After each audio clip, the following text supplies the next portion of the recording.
All right, well, it's 12 o'clock, so in the interest of keeping on time, I thought we'd get started. Welcome to today's Connect Science seminar. I'll remind you all that you can visit the Connect Science website for information and recordings on past talks, and also to see the upcoming talks. And the second reminder before we start is that please submit questions using the Q&A tab as opposed to the chat function. It's my real pleasure today to introduce Karen Edelman, who did her undergraduate studies in upstate New York at sunny Buffalo before going to Paris to do her PhD at the University of Paris with Edward Brody, where she studied control of RNA polymerase activity in E. coli. She then went back to New York to Cornell for her postdoctoral studies with Joel Baines and John Liss, where she did a number of interesting studies, including single molecule kinetics of RNA polymerase elongation. She then started her independent faculty position at NIH, where she rapidly became a tenured faculty member. And she moved to HMS in 2016, where she's now a professor of biological chemistry and molecular pharmacology. Her lab has performed really seminal studies in the control of transcription. She was the first to describe widespread promoter proximal stalling by RNA polymerase II, and she's gone on to yield really a number of insights into the molecular regulation of transcriptional elongation, both at protein coding genes and also at enhancers. And I'm very excited, I'm sure we all are, to hear the latest now implicating PP2A. So without further ado, Karen, take it away.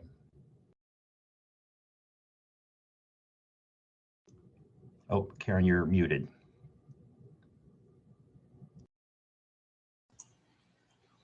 Am I unmuted now? Fantastic, thank you. So thank you so much for the opportunity to speak in this wonderful seminar series and to tell you a little bit about sort of the, I guess, unanticipated direction that the lab's work has taken us towards thinking not just about transcriptional kinases, which we've thought about for many years, but now about their sort of opposition partners in transcriptional phosphatases. And so the main point that I want to sort of get across today is that, in fact, in addition to this major role that I think we all appreciate of transcriptional kinases in helping to move the polymerase through the transcription cycle, there's also a really important role for transcriptional phosphatases, and that these two can be considered very potent and selective regulators of gene activity, and that we're very interested in understanding if we could start to regulate phosphatase activity selectively in order to govern gene expression. So let's talk for just a minute about key points in the transcription cycle at which regulation can be focused, and also at which these kinases can play critical roles. So a lot of this regulation centers on the C-terminal domain of RNA polymerase II, and the phenomenon of promoter proximal pausing, which, as was just mentioned, my lab has studied for many years. So now this POL2 largest subunit has a long repeated C-terminal domain that has a number of consensus repeats of the sequence that's shown here. And what I'm sure you'll notice is that there are a number of serine residues at positions 2, 5, and 7 that can then be subjected to phosphorylation across the transcription cycle. So now the polymerase binds to DNA and initiates transcription in an unphosphorylated form.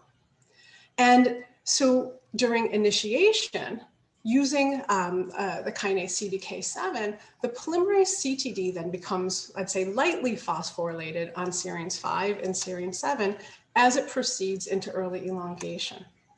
During early elongation, the polymerase then pauses in the promoter proximal region and remains associated with the 25 to 60 nucleotide long nascent RNA. At this point, the polymerase is not going to enter the gene body in the absence of kinase activity, with the PTFB kinase being required here for the release of pausing and then the transition to productive elongation. So as is noted here, the critical targets of the PTFB kinase are both the C-terminal domain at the serine 2 residue now and the elongation factor SPT5. And it also phosphorylates another pause-inducing negative elongation factor called NELF. This phosphorylation event causes NELF to dissociate SPT5 is transitioned to being a positive elongation factor. And then this further stimulates the recruitment of elongation factors that will help the polymerase move downstream into the gene, going through nucleosomes, going through many, many kb, and properly processing the mature RNA. So if we sort of look at this at a very kinase-centric view, we first have the activity of CDK7, and this is kinase that's associated with the general transcription factor TF2H, and this lays down the phosphorylation of serine 5 and to some extent also serine 7 during initiation. Then comes in another kinase, CDK9, or this PTEF-B kinase, and this is the one that triggers pause release through phosphorylation of SPT5 and also serine 2. But I want to note that the serine 2 levels continue to increase considerably as the polymerase traverses the gene body, and that this is carried out largely by the CDK12 kinase. So here we have the sort of series or the cycle of kinases working on the polymerase as it goes through the transcription process. But then what happens at the end of the gene? So as many of you know, transcription across the polyadenylation site finalizes the recruitment of the cleavage and polyadenylation machinery. This includes an RNA endonuclease, which is called CPSF73, and this will become important in a minute.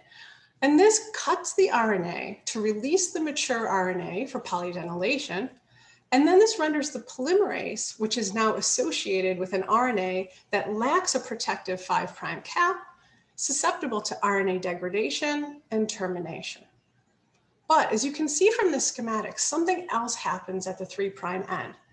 All these phosphorylation events need to be undone. And at gene 3' ends, this process is thought to involve the protein phosphatase PP1.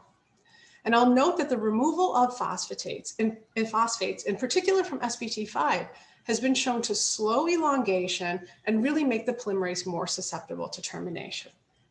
So basically what I'm saying here is that termination of the polymerase involves an RNA endonuclease, yes, but also a phosphatase activity.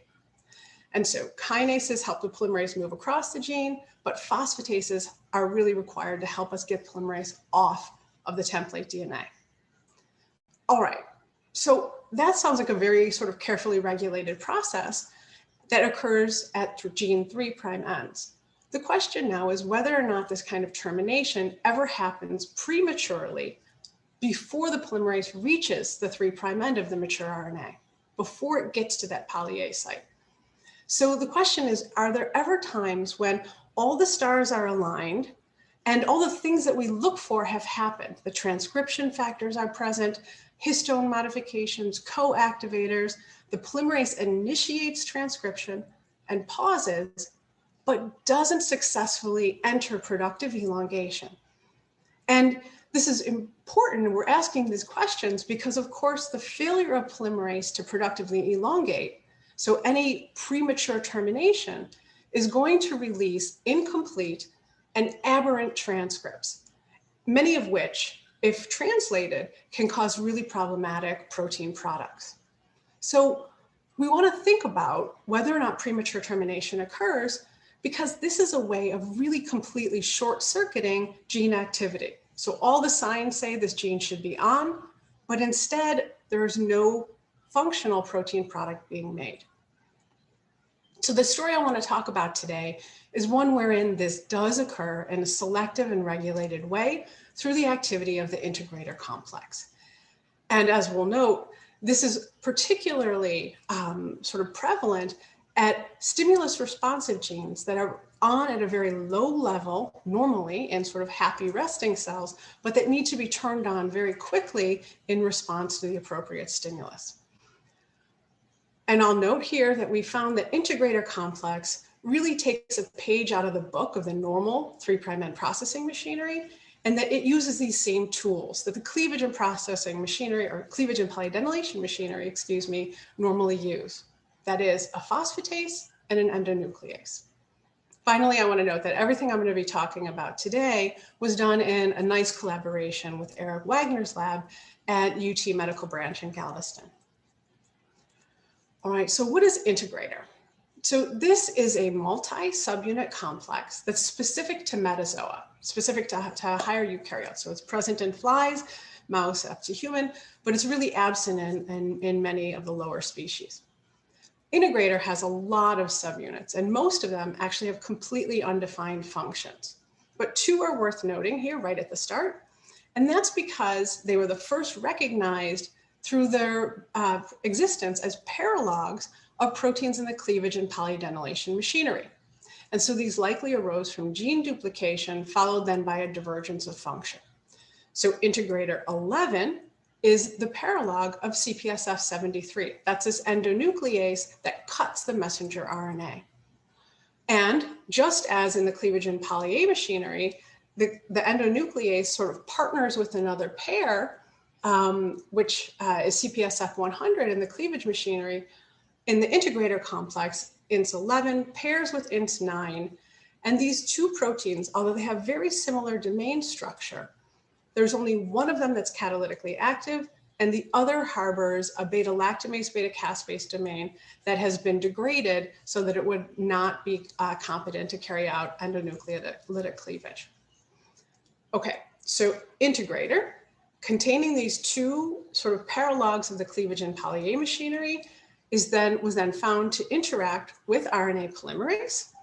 And it was found, as was initially described, as being important for the processing of small nuclear RNAs. So these are very short, non-polyadenylated RNA species that are largely important for the functioning of the spliceosome.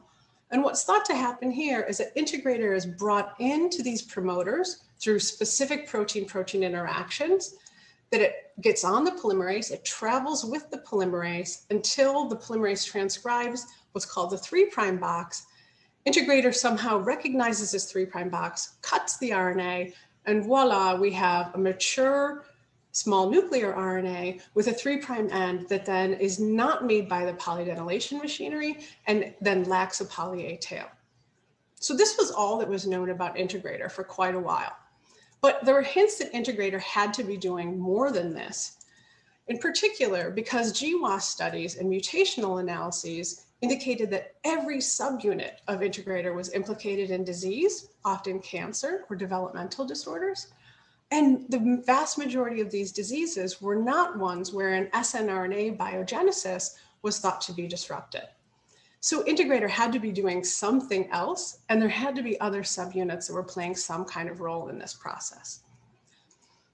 So more insights into what integrator might be doing came when the field realized that integrator functioned at much more than just this set of snRNAs.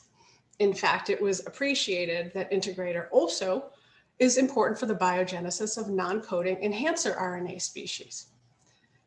The integrator complex was then found to be present at a number of mRNA genes, although the exact role of integrator at these genes had yet to be defined.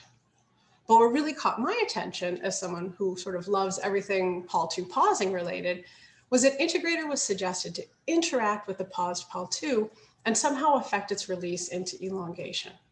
So in collaboration with Eric Wagner's lab, we wanted to dig into this and try to understand how is integrator working, at what genes, and how might this be really critical for regulating these genes' activity.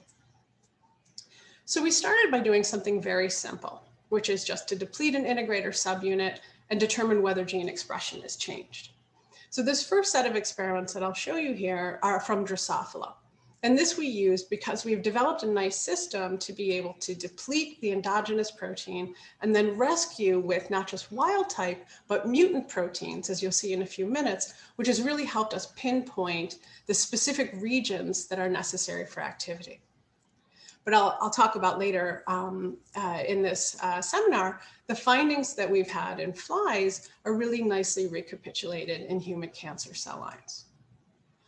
All right, so this work, as you can see, revealed that there are a number of genes that are affected by loss of integrator, including, as I think you can appreciate, that a number of genes that have very low expression level in the control cells are upregulated in the absence of integrator.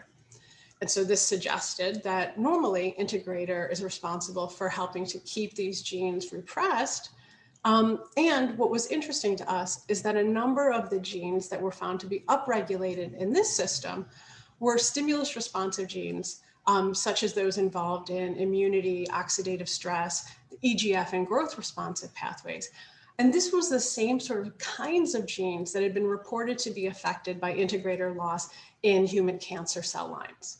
And so this suggested that there was potentially a conserved, not just function, but even pathways of regulation that integrator was participating in. So the first thing we wanted to understand was whether or not this one activity that we knew about, the catalytic activity, was really needed for gene repression. So we asked if the genes that were upregulated upon loss of integrator 11, could they be de-repressed in the presence of this catalytic mutant. So what we did here was, first, we designed double-stranded RNAs to do RNAi against the endogenous INS11 in flies using double-stranded RNAs that target the untranslated regions. And as we saw when we knocked out INS9, we found that a number of genes were upregulated. Then we asked, can we rescue this sort of upregulation of gene activity by now expressing the endogenous, by expressing an exogenous INS11, either wild type or mutant from a transgene. And so what we were able to do here then, because this transgene did not contain the UTRs that were targeted by RNAi, we could use those to express either the wild type or this mutant.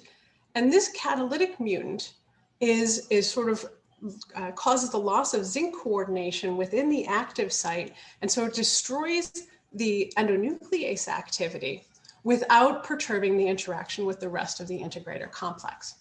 And so what I think you can see here is that whereas the loss of integrator leads to upregulation of these genes, wild type integrator could turn these genes back down.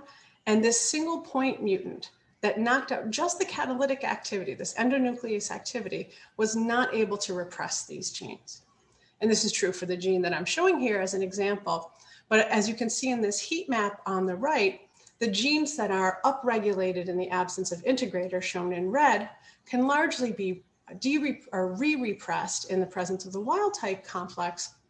But when we have the catalytic mutant in INS11, these genes are highly upregulated. And in fact, it looks to us like this catalytic mutant is functioning as a dominant negative. All right, so integrator is working to repress gene activity, and part of that involves the use of this catalytic endonuclease. So what we wanted to understand next was where is this working and how is this working? So if integrator is cleaving something, where and what is it cleaving?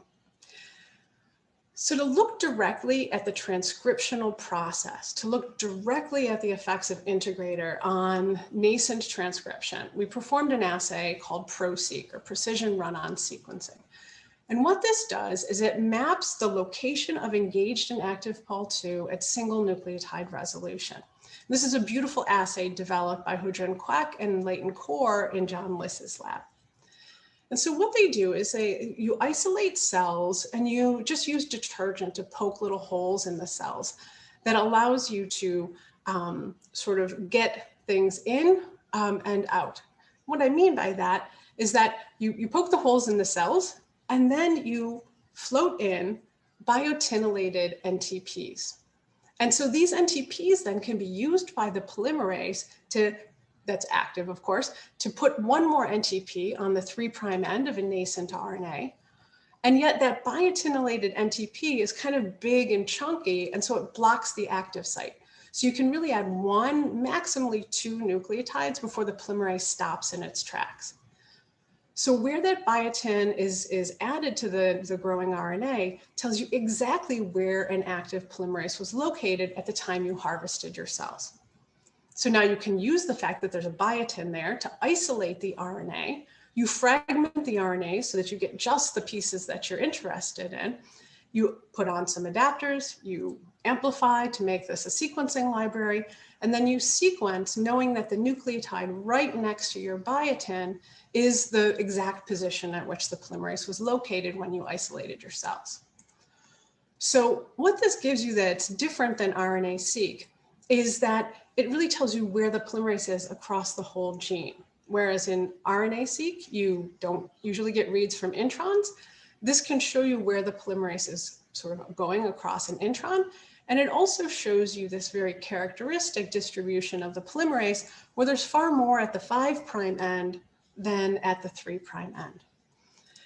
Okay, so we use this PRO-seq technique to tell us exactly where the polymerase was, and we focused on the integrator target genes. So these genes that have low expression in the basal cells, but were upregulated in the presence or in the double-stranded RNA treated or the RNAi depleted cells. So when we look in control cells at our integrator target genes, and we ask, where's the polymerase? We see that there's plenty of polymerase right around the transcription start site. So what I'm showing you here in this heat map for the control PRO-seq is the area right around the transcription start site where this arrow is the exact location of the TSS, of the transcription start location. So what we can see is the polymerase is paused just downstream of the start site at pretty much all of these genes, but you don't see very much polymerase escaping from that pause and transcribing downstream into the gene body. And as I mentioned before, this gives you a very low basal expression of these genes in control cells.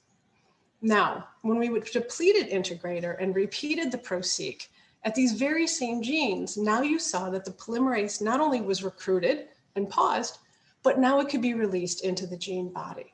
And so what this told us was that integrator was somehow working in these control cells at the level of the paused polymerase to keep it from extending into the gene body and elongating and then forming a mature product of these genes. So here's our model thus far.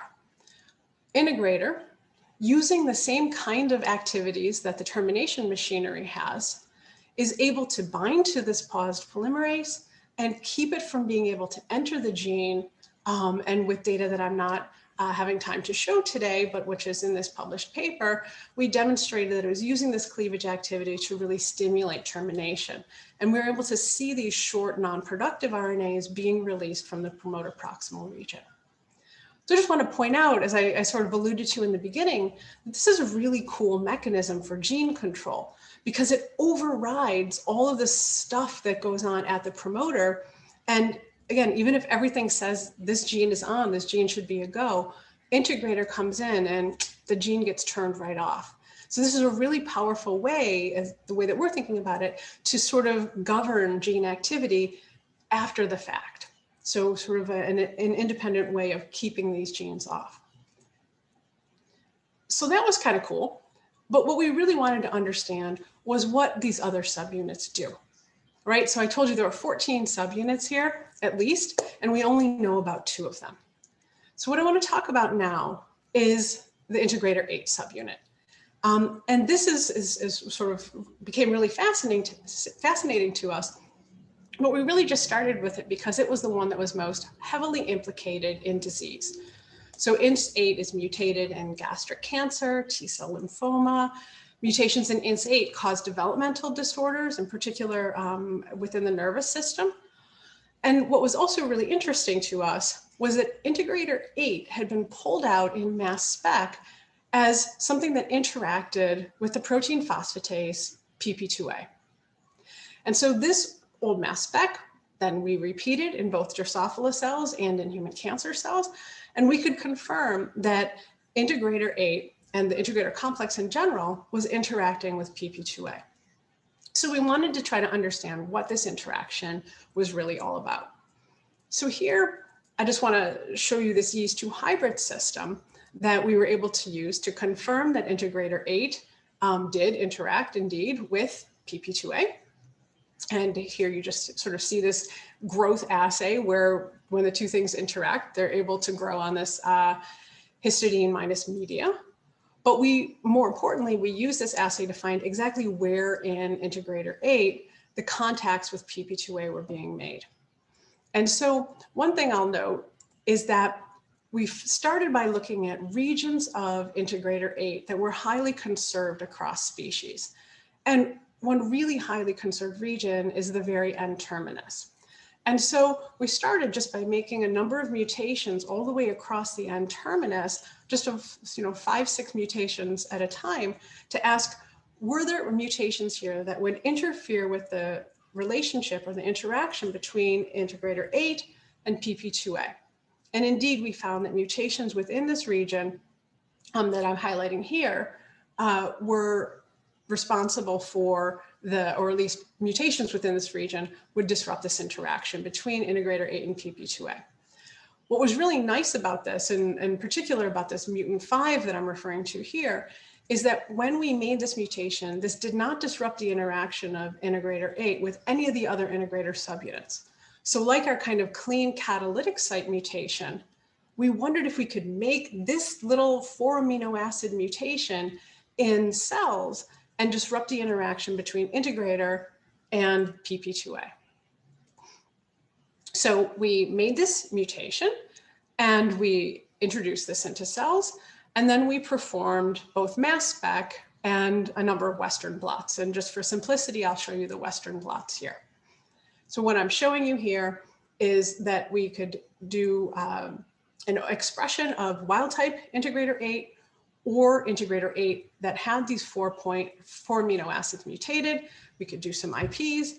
And what I really want to highlight here is that although both versions of integrator 8 could bring down all of the integrator subunits equivalently, that the 2 subunits of PP2A that we detected were only found with the wild type integrator 8, and this interaction was disrupted in the presence of this 4 amino acid mutation. So for those of you who know about the PP2A phosphatase, many of you probably know much more about it than I do, you'll recognize here that I'm only showing you 2 subunits. What we could find associated with integrator 8 is the PP2A scaffold subunit and the PP2A scaffold subunit and the PP2AC catalytic subunit. But in neither of our mass specs or any of the published mass spec were people detecting a B regulatory subunit associated with the integrator complex. All right, so this is kind of interesting. So let me tell you what this sort of means. PP2A complexes, these holoenzymes, are comprised of a common scaffold and catalytic subunit, but there are a huge number of these B regulatory subunits that are of different classes, and these regulatory subunits are thought to impart the specificity to PP2A. They're thought to sort of bring PP2A to a particular substrate and really govern what PP2A is doing in different contexts. And it's known, and it's been very well described, that a number of the targets of PP2A, as sort of governed by these B regulatory subunits, are involved in transcription. So this kind of what we'll call canonical PP2A holoenzyme is known to be involved in transcription regulation, but is thought to do so rather indirectly. So what we found, and what I'll show you in one moment, was sort of confirmed structurally in a very nice science paper that came out recently, is that integrator forms a non-canonical holoenzyme with PP2A where integrator itself functions as this B regulatory subunit. And so in this context, integrator is kind of the regulatory subunit, and integrator pulls PP2A to the polymerase as a way of imparting that specificity for targeting. And so what this allows then is for integrator PP2A to have direct effects on transcriptional regulation, as you'll see in a few moments. Although this is not my structure, I had nothing to do with it, I can't help but show it because it's really quite beautiful. And so here I'm just showing you the integrator and the PP2A subunits that are sort of nicely resolved in this structure. And I just want to sort of show you this very pretty structure here. And I just want to highlight that you can see this blue integrator 8 kind of coming down into the PP2A subunit, so this scaffold. And then you can see that PP2AC, this catalytic subunit, is sort of tucked in there. And that there are lots of interactions between PP2A and the rest of the integrator complex. Nonetheless, what's kind of cool is that the endonuclease, which is really the only part of integrator that we knew much about before, is really on the opposite side of this big complex. And so this suggests that these two activities, RNA cleavage and protein dephosphorylation, could be very well coordinated, yet they're really distinct activities that happen in different parts of this complex. Okay, so with all that said, we wanted to ask, what is the impact of this PP2A interaction on transcription? And so again, because we want to use this nice rescue system, the experiments I'll show you here are in Drosophila. So start by knocking down integrator 8 in these Drosophila cells and doing RNA-seq. So what you can see here is that loss of integrator 8 causes pretty widespread upregulation, very little downregulation of gene activity. And I'll just note that the targets here are very nicely overlapping with the targets of other integrator subunit knockdowns, namely the integrator 9 and 11, which are these catalytic subunits. So what this tells us is that even though they're different sides of the complex, they're not hitting completely different gene classes, but they're probably working separately at the same gene class, or the same genes. Okay, so now of course what we wanted to do was we wanted to ask, if we now put in our mutant that disrupts the interaction of integrator with PP2A, does this have any effect on gene activity? So we did the same thing that I mentioned before, where we knock down the wild type or the endogenous integrator subunit, then we add back or rescue with either a wild type or a mutant version. And so here again, we see that there are many genes that are upregulated in the absence of the integrator complex. That reestablishment of integrator 8 with this wild type construct represses these genes again, but that the mutant that can't bring PP2A to the party is not capable of repressing these genes. And as I showed you with the catalytic dead mutants, we also find that, again, whereas the wild type can re-repress these genes, the INS8 mutant that doesn't interact with PP2A is really almost like a dominant negative in that the genes come on extremely high levels, often even higher than they were in the wild type or control cells. And so, long story short, disrupting this interaction of integrator with the protein phosphatase disables integrator's ability to repress genes.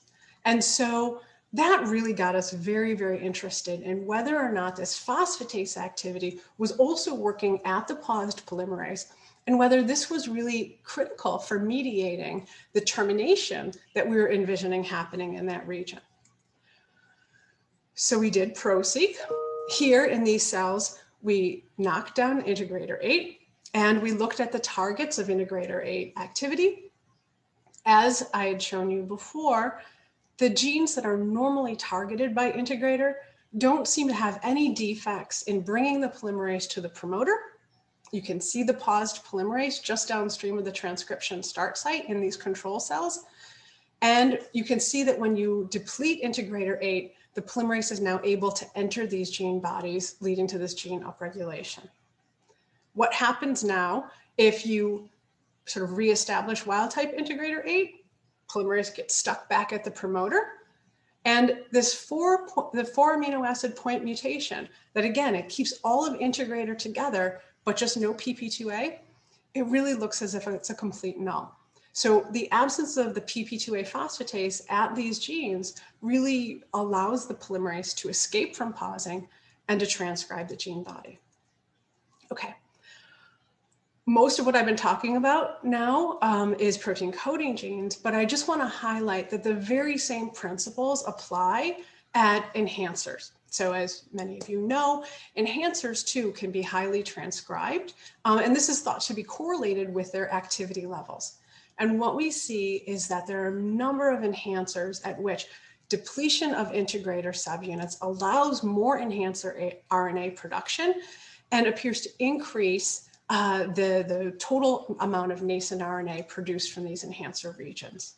And so just like at protein coding genes, at non-coding enhancer RNAs, integrator is really critical for sort of attenuating the amount of RNA that's made. So how is it doing this? So PP2A, as you know, have many, many targets in the cells. This is why we went after a specific disruptor of PP2A and integrator 8 rather than just inhibiting PP2A, because PP2A does tons and tons of different stuff. So we wanted to know is when associated with integrator as a B regulatory subunit, what are the targets of integrator PP2A activity? What's the specific sort of set of substrates that integrator brings PP2A to do this sort of powerful gene regulation? So because we thought the CTD is a reasonable place to start, we created peptides that involved at least 3 sort of repeats of the C-terminal domain sequence. And we used them either in unphosphorylated form, or we had them synthesized with different combinations of phosphates as the polymerase might see these in vivo. As I mentioned before, though, the kinases and phosphatases that work on the transcription machinery also have another really important target, which is this SPT5 elongation factor. And this is probably the really key target of PTEF-B that mediates pause release. So we also made some peptides that reflected the phosphorylated version of SPT5. So we did a very simple malachite green assay where we looked at integrator, that sort of an integrator IP that of course had PP2A with it. And we asked, what are the substrates that this integrator PP2A complex can dephosphorylate? And in this assay, green means dephosphorylation. And you can see, and here I'm showing you the quantitation of this, that PP2A was quite good at dephosphorylating the CTD and SPT5, in particular, targeting residues that would be put on, or that would be phosphorylated by CDK7. I want to highlight that because we just sort of purified integrator here, and we knew PP2A was in this sort of purified fraction, but we wanted to make sure that it was really PP2A activity that we were investigating. We also added to these malachite green assays with one of the CTD peptides 2 inhibitors of PP2A activity. And you can see here that addition of these inhibitors does indeed decrease the ability of integrator PP2A and whatever else is in that fraction from dephosphorylating. So it really suggested to us that PP2A activity was what we were looking at here. And finally, we purified integrator either using INT8 wild type or using INT8 that had this 4 amino acid point mutation. So again, all of integrator is there, but we're now not bringing down PP2A. And again, under these circumstances, the integrator complex and anything associated with it was not able to dephosphorylate these peptides. And so what this told us was that integrator brings PP2A with it to dephosphorylate these CTD and or SPT5 residues, at least in this in vitro system. What we wanted to do next was ask what happens in cells. And so we used, again, this rescue system that we'd identified to perform a Western blots, and now we're doing some phosphoproteomics to ask, what are the targets of PP2A that are no longer dephosphorylated in the presence of this 4 amino acid mutant in INT8? All right, so let me just walk you through this. When we knock down integrator 8, we see increased phosphorylation of several residues within the Pol2 CTD. We see increased phosphorylation of SPT5. All right, so this suggests that PP2A can take off those stimulatory phosphorylation events that exist on the paused polymerase, and this phosphorylation of SPT5 that helps push the polymerase forward, that's also removed by PP2A. And this is, so again, this is in these cells. When we add back wild type integrator 8, phosphorylation is once again removed. But when we add this 4 amino acid point mutant, we stop seeing dephosphorylation specifically of the polymerase and of SPT5. Again, we haven't done anything to block PP2A activity in these cells. We haven't affected its ability to interact with other beta regulatory subunits or anything else that it might want to be doing. All we're doing here is keeping PP2A from interacting with RNA polymerase through this integrator sort of regulatory interaction. And so in these cells then, we are seeing this increase in phosphorylation, we see this increase in transcription, suggesting that what integrator is doing here is really to bring PP2A selectively to its target genes to dephosphorylate the polymerase, to dephosphorylate SPT5, and to facilitate then the termination and or removal of polymerase from these genes and to prevent gene activity. And so put together with what I told you at the beginning, our sort of general model then is that integrator is really just kind of a copycat of the normal cleavage and polydenylation machinery. We know that the normal machinery needs an endonuclease and a phosphatase. An integrator has gotten itself an endonuclease through this sort of paralogous gene duplication. And then it's figured out a way to recruit in PP2A to carry out dephosphorylation of the very targets that are necessary to allow gene activity. And so our model then is that integrator is this sort of very potent termination machine that works not so much at gene 3' ends, although there's evidence that it can do that under specific circumstances, but typically that works near gene promoters, removing these initial phosphates that are necessary to allow the pause polymerase to move into the gene. So I alluded to this before, but one thing we find really fascinating is the set of genes that are upregulated in all the sort of human cancer cells and other mammalian cell lines that we've looked at and that have been reported in the literature, because these tend to be characterized as what you might say immediate early genes, or genes that are sort of on at a certain maybe basal level, but things like Jun, like FOS, like ARC. Again, INS8 is ARC is a very important gene in sort of the neuronal stimulation, and it's very highly affected by INS8 depletion, perhaps giving us some insights into why INS8 mutation causes neurodevelopmental disorders. So what I want to sort of leave you with is this idea that integrator 8 is a really potent kind of enforcer of gene repression, and that it seems to be targeting a number of genes that need to be turned on under certain stimulation conditions, but normally you may want them at a low level. And so this includes a number of immune responsive genes, things involved in oxidative stress. And so we're really interested in now understanding if we can modulate the interaction between INS8 and PP2A to kind of let these genes come on under specific circumstances. Okay, so I just want to leave you with my sort of final slide here, where I want to say that I'm not claiming that I know something, that this is the only thing that PP2A does. I know it does tons and tons and tons of stuff. And I know that all of that can affect transcription indirectly. But what I think is cool is that through the interaction with integrator, this very potent phosphatase can also have an avenue for directly targeting transcription by directly targeting the polymerase itself and this very important SPT5 factor.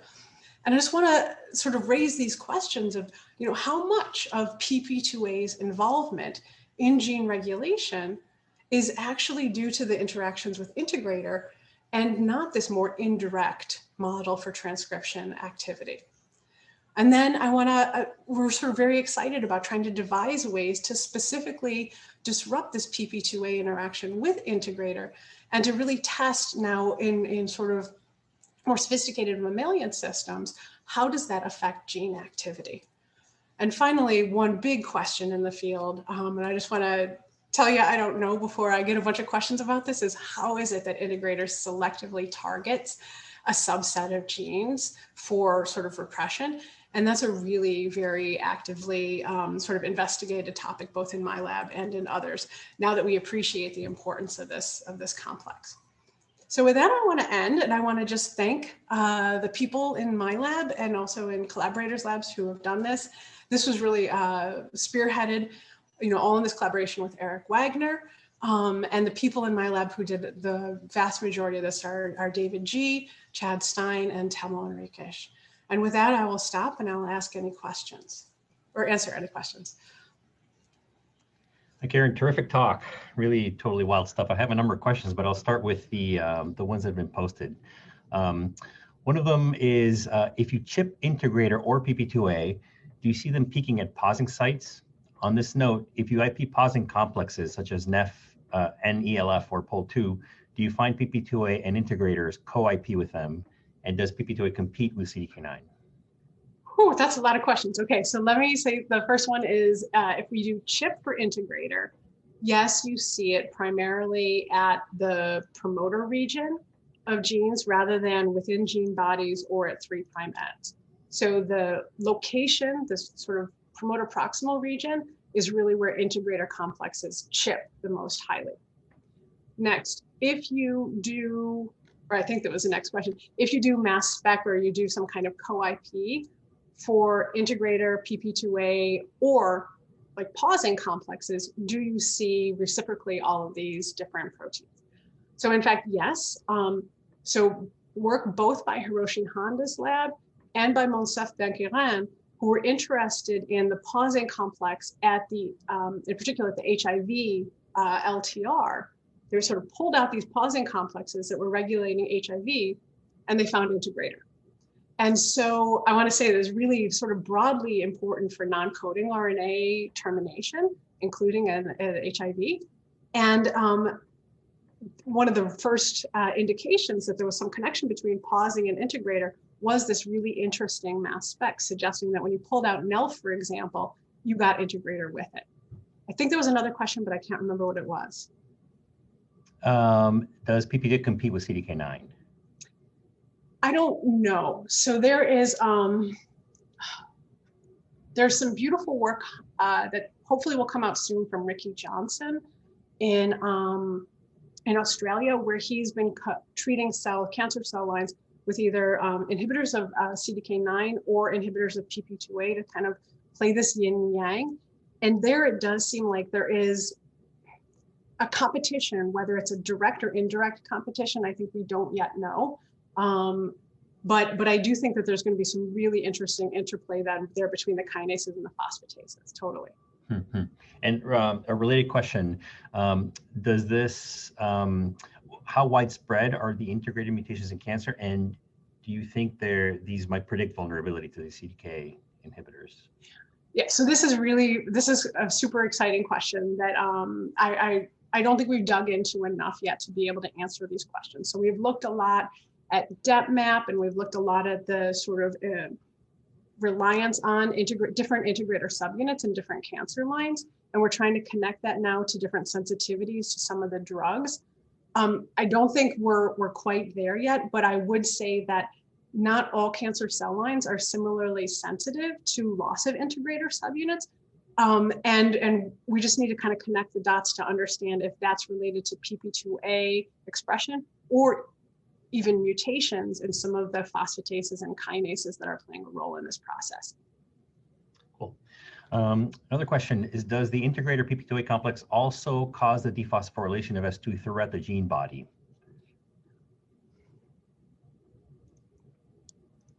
I think it's entirely possible. I think there's so much polymerase at the pause site that that's the easiest place to see this activity, but I don't think it would be impossible for integrator to target the polymerase as it goes down the gene. And there was just a paper from Joan Stites published maybe last week, where she suggests that under cases of extreme stress, the integrator complex is sort of peeled off of the polymerase. And so then you can see termination defects all across the gene and even at gene 3' ends. So that suggests that there's some low level of activity sort of across the gene body. And also that stress really disrupts the interaction of integrator with the polymerase, which might help us understand how some of these genes get turned on under different stress and stimulus responsive conditions. Another question on whether the integrator complex is associated with transcriptional repressive complexes such as DNMTs or HDACs. We have not found any such interactions. When we say things are interacting by mass spec, we're being pretty stringent. And so I think if we dug deep into that, we may be able to find some evidence of that. But thus far, we've not found epigenetic regulators associated with integrator at the same level, of stoichiometry that we might, really take seriously. And actually, a second question from the same person. Does integrator seem to repress antisense transcription as well? It does. And so, so we're really interested in understanding the specificity of, what makes something an integrator target or not. But it's absolutely the case that antisense transcription and these upstream antisense, these divergent promoters, can all be targeted by integrator. Although it's probably not in a strictly sequence-dependent manner. And again, there was just another paper about integrator last week from Torben Jensen, where he also suggests that there are probably a sequence-independent role for integrator at antisense RNAs. Next question, actually this is a question I had. Are any of the mutations in human cancers, do they involve this specific PP2A binding domain or little snippet? There are some, but I wouldn't say it's a clear hotspot. One thing that I was really interested to see, though, in the structure is the sort of, I'm kind of impressed that our 4 amino acid thing worked after I see the extensive interface between PP2A and integrator, because it interacts a lot. And one of the subunits that structurally they find really intertwined with PP2A is integrator 6 subunit. And what we noticed is that, genetically, when we just knock down INT8, INT6 is upregulated. And in some of the cancers where we find integrator 8 mutations, we can find perturbations in INT6 as well. So there may be some compensation mechanisms there that we want to start thinking about now that we have the structure and we have a better sense for where those interactions are actually taking place. Another question, whether PP2A might also regulate promoters in complex with integrator. Yeah, I think this totally, I think this is my final slide, because I think that this is a huge question. Like, we know so much about PP2A's involvement in, ability to affect transcription. And now I'm just really wondering how much of it has to do with integrator, how much of it is separate, and how can we use that new knowledge to tweak PP2A activity. We know that when we inhibit PP2A, everything hits the fan. And so how can we subset those activities, maybe by selectively disrupting interactions, to understand, exactly what is PP2A doing at promoters versus enhancers versus other places, and how many of the integrator targets are really critical for what we're trying to affect in disease situations. Another question, I think this has opened up really so many avenues to investigate. Do you think this integrated PP2A complex has a role with transcriptional downregulation at mitosis and for the reactivation of genes at mitotic exit? Oh, that's a wild idea. I have not thought about that yet. I don't know. That's a really interesting thought. We haven't dug into that at all, but we probably should. And final question, with regards to the PROSEQ, I'm wondering if you found that the genes upregulated upon INT-S8 depletion overlap with any oncogene target genes in cancers that you've analyzed. Yes, they definitely do. What I would say is that MYC, FOS, and Jun are like among the most common targets. So there's 10 papers on integrator, and one thing we all agree on is that MYC is upregulated, or that Jun and FOS are upregulated. And so what I bring those few examples into this discussion, though, because what we don't know is if you upregulate all these transcription factors and then other things are affected after that, what's direct and what's indirect. And so what we're trying to do now, my graduate student Chad has developed some diagram lines to really immediately sort of get rid of integrator subunits and then ask what are the direct effects versus then which of those transcription factors go on to have indirect effects. And I think that'll be really informative for answering these questions. Well, thanks. Again, that was really terrific, super exciting stuff. Thank you. It's been a pleasure to have everybody here listening, and take care. Okay, thanks everybody.